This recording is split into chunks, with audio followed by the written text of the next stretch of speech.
But I've got to admit, I didn't pay attention to the change your patch info long ago. I asked Ace, what do you want me to talk about? He said, why don't you talk about 5 minutes and sit down? So I'm going to try and live up to that. I'm going to address Ric Case, some of the things many people don't know about Ric. And then he asked me to talk a little bit about the chapter and the history. The legacy this chapter has is unlike anyone else's. I joined in 1994 and been a member since. And yeah, I joined when I was 10. Boy, to see everything this chapter has gone through. I belong to 3 other chapters throughout the nation. No chapter has had to put up with some of the stuff this chapter has. And you guys have all pulled it together. You're still a great functioning chapter. And I think it's all because of the leadership you're fortunate to have like that. Well, back in 1994, some of the old timers here may remember that Bob and Steve, that owned Suburban Harley Davidson, 2 retired police officers, prohibited the hog chapter from riding. It's like joining a bowling league without balls. That didn't come out right. You know what I mean. They were allowed to have a St. Patrick's Day party, a holiday party, and there was they could have a bowling night, and that was it. And the dealer was too concerned with the liability. So they met every Wednesday night, not every Wednesday night, first Wednesday night of the month. And the director was, she can go nameless. She stood up and yelled and berated everybody. It was incredible. There were 4 guys that belonged to that chapter and said, we got to start our own riding club here. This is nonsense. Those 4 were Rob Mann, Carl Bender, Mikey Garceau. Does anyone remember Mikey? Mikey used to be called Trikey Mikey. Okay. Trikey Mikey did sewing there. He didn't ride until later on when they built him a trike and he could get his wheelchair up on the trike. But Mikey said, hey, I'm in. I'll help you start a club. So those folks started a club, didn't know what to call it. Virgo was in the business of networking. So he said, let's call this like the top cats of industry. Okay, that gave birth to what we know as Top Cats today. The significance is this chapter started Top Cats. And it was the people out of this chapter that made that happen. Now it goes a little further. Back in the year 2000, there was an individual, retired Marine vet, Tom Lons. Tom Lons wanted to start a chapter of Rolling Thunder up here. It's a good idea. He had to get 20 people, though, to do it before National would give him a charter. So he came to Top Cats. He got 18 people to sign up. He was still short. So he came to a hog meeting and said, I need 3 good men or women, 2 good men or women. Well, he got 3. So this chapter started Top Cats plus this chapter started Rolling Thunder. That's a legacy that no other hog chapter in this area has. And all 3 of those groups are running well today, and it's all because of you guys. Personally, I belong to all 3 of them. Thanks so much for making that happen. Thank you. Oh, absolutely.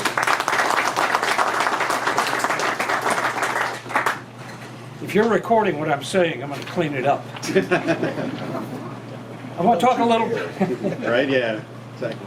Talk a little bit about Ric Case. And Ric and I go back about 30 years. There's a psychological concept. It's called a Johari window. It's way over most of our heads. But what it says is, what I think of Ace, and what I know about him, Kevin will have a different view. Hal would have another view. Kitty, a different view. And the Johari concept has these 4 window panes that symbolize, everybody sees a different person in somebody. Well, I'm going to tell you what I knew about Ric Case.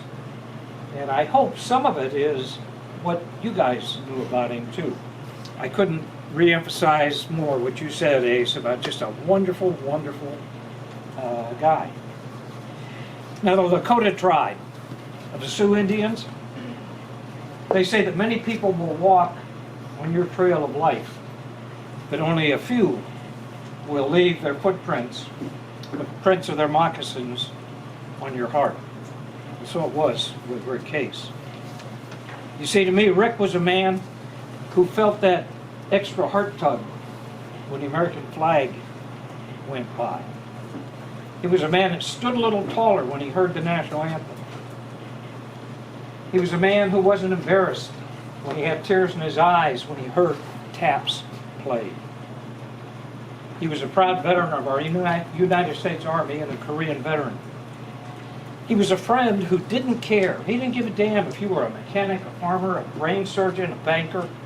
He never cared if you were Catholic, Protestant, Jewish, if you were rich or poor or anywhere in between. He didn't even care if you rode a Kawasaki. Think of that. He was the kind of guy that was just very, very patriotic. He loved first responders, law enforcement, firefighters, emergency personnel. Now, over 30 years, I never knew Rick to lie. I never knew him, and guys, you understand this, we get together and we tell off-color jokes, and Rick never knew him to do that. He had morals, ethics, values that, boy, we should all follow. I never heard a racist comment out of him. I never heard a biased, prejudicial comment out of him. He was that kind of person. Now, I told you, each of us sees a different person. We see a different Rick. I'll share with you a little bit of his wit. Some of us have fond memories. Some knew him well enough to know his wit. And I'll tell you just two quick stories about him. It was a chilly, chilly Sunday morning in Chicago. Remember I said there was a spin-off group of folks that wanted to get out of the hog chapter and start their own. They did a group ride downtown Chicago. It was pretty stupid. It was cold. It was in the morning. Sunrise ride. My recommendation was send the guy down with the camera. We'll meet him at a restaurant for breakfast. No, so we all had to ride down there. And we pulled off into a parking lot. It was an empty parking lot. This guy, well, Rick, at the time, I got to tell you, it's before he got his Harley. He was riding a Honda Shadow. It was an 88, 89, with a broken milk crate on the back, tied on with rope. It really looked hilarious. But Rick hung in there and rode with us. We pulled into that parking lot.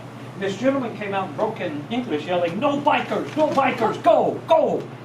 What? Okay, we'll be out of here in a minute. We're just putting on jackets and taking off sunglasses or whatever. Well, it couldn't have been 5 minutes later. Here came 3 Chicago Police Department units. And the biggest guy got out first and said, "Don't move." Well, what the hell is this? And they started laughing. He said, "They told me there was a biker gang down here. They took over the parking lot. That's nothing but a bunch of old guys on garage-kept Harleys." He looked at Rick's poor Honda with a broken milk crate and said, "You're not with these guys, are you?" Rick said, "No, I don't know any of them." It's the only time I've ever heard him in 30 years not tell the truth. But that was our Rick. The other incident happened when Rick and I were riding the Natchez Trail down to New Orleans. And it rained like crazy. We pulled into a gas station under the cover of the little roof there, stayed dry, and it was raining hard enough to where we want to wait this out, not put rain gear on a ride. There happened to be a bar behind there, behind this little gas station. So we went to that bar, and it was closed. But it was a biker bar. A guy saw us and said, "Yeah, you guys can come on in." we went in and we were talking. Now, what do you do to kill time to wait out a rainstorm? Well, we're waiting and waiting and waiting. And we started discussing morbid stuff. And I think it started with, you know, if we'd been out in that rain and ridden and someone didn't see us, we could have got killed. And that led to burials and headstones. And we're talking about headstones, and both being veterans, the military will dictate what goes on your headstone. But Rick said, what do you want on your headstone? I said, I think something cool, like proud to serve, or gave his all. I said, what do you want on yours? He said, I'd like mine to read, vacant. That was Rick's wit. Now, whatever your the nature of your relationship was with Rick, we're all fortunate to have had the opportunity to ride the trail of life with this guy. And if we could have the same values, morals, and ethics he had, boy, what a far better world this would be. There's a gentleman Rick and I knew of, and I'm sure many of you have heard of him, General George S. Patton III. He said, it's foolish and unwise to mourn the loss of great men. Rather, we should thank God such men live. So it is with Ric Case. Thank you.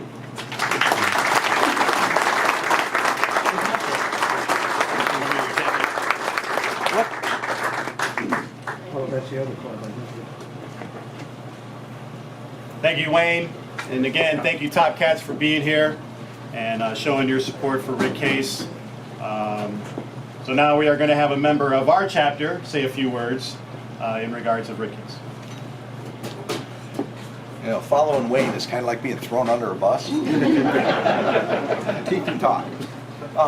Yeah, I just, you know, Rick was a great guy, and I don't know how close many of you newer people were with him. He had a lot of health issues at the end.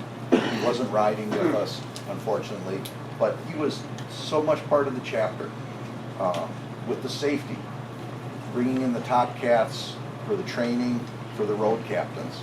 Our road captain's manual, Rick brought that in for us. With the safety videos, he's like, well, people don't like just have me stand up here and talk. So how about if we do videos? At least it'll be more interesting. That was Rick. If you ever had a chance to sit and talk with him, he's just a nice man. And it was really nice to know him. And he touched so much of our chapter that behind the scenes that a lot of people didn't know about. The black bandana, when one of our members passed, that was from Rick. He brought that tradition into our chapter. We run a black bandana on our handlebars, on our bike, in memory of them, to remember them. When the next person passes, Rick has passed, we'll collect those bandanas and come in our memorial ride. We'll distribute, either spread the ashes to the wind, we'll find some way to honor Rick with that. Put the new black bandana on your bike and ride, and that's him riding with us. He also brought in the last rev. That also came from Rick. And for you that's not familiar with it, when one of our members passed, we'll go to the service. As a group, 3 revs.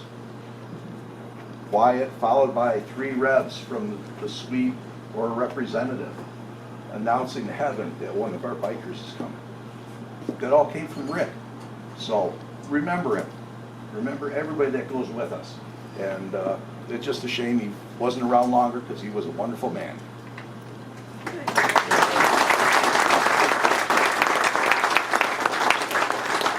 Thank you, Mike. Thank you, Wayne. At this time, I would like to have everybody stand up.